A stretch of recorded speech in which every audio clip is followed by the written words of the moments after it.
힘이 좀 붙이는 걸까요? 문재인 정부가? 방향성은 알고 있으나 제대로 그것을 실현하지 못하는 것은 좀 힘이 붙이고 있다라고 볼 수도 있는 건가요?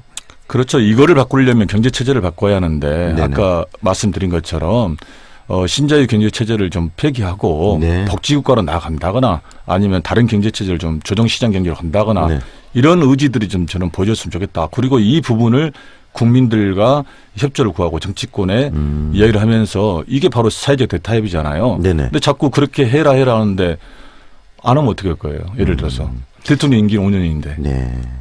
그 부분 2019년 올해 화두가 바로 그 부분이 되겠네요. 네. 개혁의 문제. 네. 이 대기업을 중심으로 하고 이 경제 체제를 바꿔서 경제를 활성화시키는 문제가 문재인 정부가 가장 해야 될 부분이 아닐까 싶고요.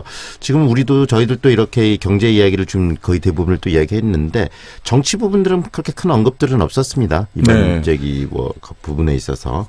어떻습니까? 경제 문제 좀 정치 문제 좀 언급된 부분이나 하시고 싶은 부분 좀 분석하실 내용이 있으면 해 주시죠. 이게 뭐 실질적으로 문재인 대통령이 언급했던 부분 상당 부분이 정치권의 협조 없이는 실현 불가능. 어떻게 보면 공연불이 될 수가 있어요. 네. 그러면 정치권과의 관계 속에서 소통과 협치가 이루어지는데 지금 뭐 이번 논평도 보면 강대강이잖아요. 네네.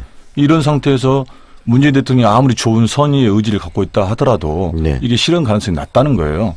이게 법률로 제도화돼야 하는데 국회에서 야3당이 예를 들어서 반대를 하고 온다면 쉽지가 네. 않다. 그리고 지금 문재인 대통령이 정치 부분을 좀 문제 제기를 안 했던 부분들은 좀 뭐랄까요. 네. 지금 핵심이 선거제도를 개편하자는 거잖아요. 네네. 그리고 대통령도 그렇게 가야 하고 연동형 비례대표제를 채택하자 해놓고 네. 이게 민주당에서 시뮬레이션을 해보니까 그러다 보면 내년 국회의원 선거에서 약 40석이 사라지는 거예요. 민주당이. 네. 그러니까 이거 언급을 안 해버린 거죠.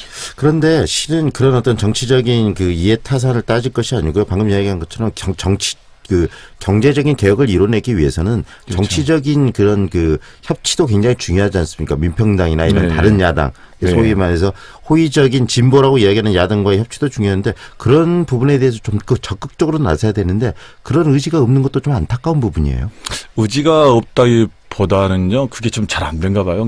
그래서 아마 선거제도를 바꿔야 할 것 같아요. 현재의 선거제도가 거대 양당 중심이잖아요. 네네. 자유한국당이 못하면 민주당이 수혜를 받고 민주당이 못하면 반사이익으로 자유한국당이 받는 네. 이런 그 선거 제도를 바꾸는 게 핵심이다. 네. 그럼 문재인 대통령이 누구보다 잘 아시면서 이 부분 언급을 안 했던 거에 대해서 네. 좀 약간 그렇네요. 어떻게 보면은 문재인 정부가 가장 지금 잘하고 있다는 게 이 한반도 평화체제, 이 그 국제 이 네. 외교 문제인데 그 부분에 대해서도 한 말씀 좀 뭐 회견에서 이야기도 나오고 그랬었는데 정리할 부분 있으면 좀 해주시죠. 이 부분의 핵심은 이제 북한에서도 주장하고 있는 그 제재, 북한에 대한 전 세계 제재에 대한 네. 그 해제를 요구하는 거잖아요. 네. 그리고 반대로 미국 같은 경우는 비핵화의 문제라든가 기본적으로 MD, 미사일 방어 체제 이런 부분을 언급하고 있는데 핵심은 이건 것 같아요.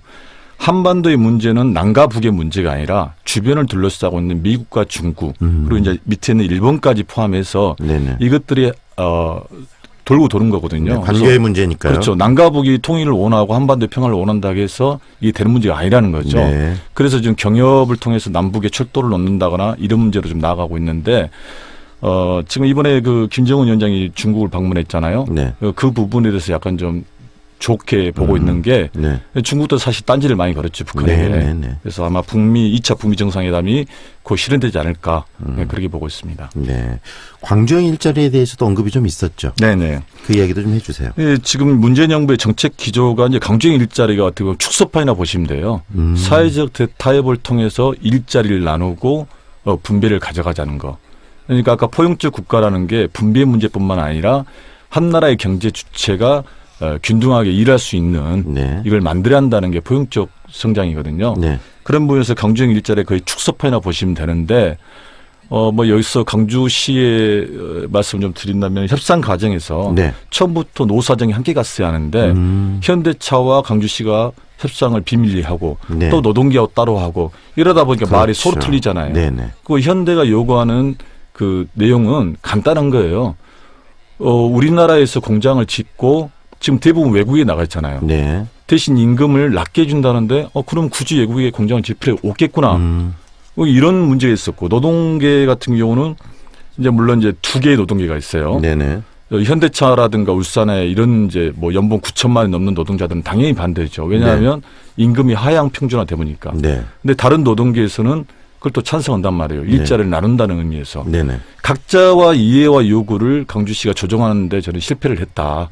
이런 부분이 되고 문재인 대통령이 다시 이 문제를 강정 일자리를 한다면 네. 국가에서 전폭적으로 지원하겠다 했는데 그래서 오늘 아침 언론을 보니까 다시 강주시에서 그걸 준비하겠다. 네. 이렇게 나오더라고요. 광주에서 이 문제 결국 국가의 어떤 축소판이라는 이야기를 했었는데 좀 네. 잘 이번에 2019년에 이 광정 일자리가 제대로 좀 성공했으면 생각이 들고 이 지금 문재인 대통령의 이 신년 기자회견을 정리를 좀 했는데 우리 김대원 평론가께서는 어떻습니까? 2019년 어떤 모습의 대한민국이 좀 됐으면 하는 바람이 있으신지 짧게 말씀해 주시죠.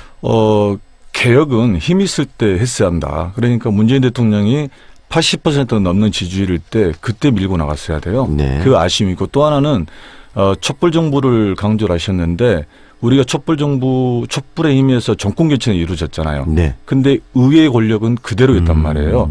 그러다 보니까 국민들의 요구사항이 그때 당시에 언론개혁, 검찰개혁, 재벌개혁. 하나 된 게 없죠. 이거 어느 거 하나를 국회에서 법률로 제도화시키지 못했다는 거예요. 그래서 저는 최악의 국회였다. 20대 국회가. 네. 이런 점에서 촛불 정신이 정권 교체는 이뤘지만 의회 권력은 그대로 놔버린 게 좀 아쉬웠다. 그래서 앞으로라도 지금의 지지율을 반등할 수 있는 기회는 네. 방어적인 게 아니라 공격적으로 해야 한다. 저는 그렇게 보고 있습니다. 네, 오늘 말씀 잘 들었습니다. 고맙습니다. 네, 감사합니다. 지금까지 시사평론가 김대현 위문연구원장과 함께했습니다.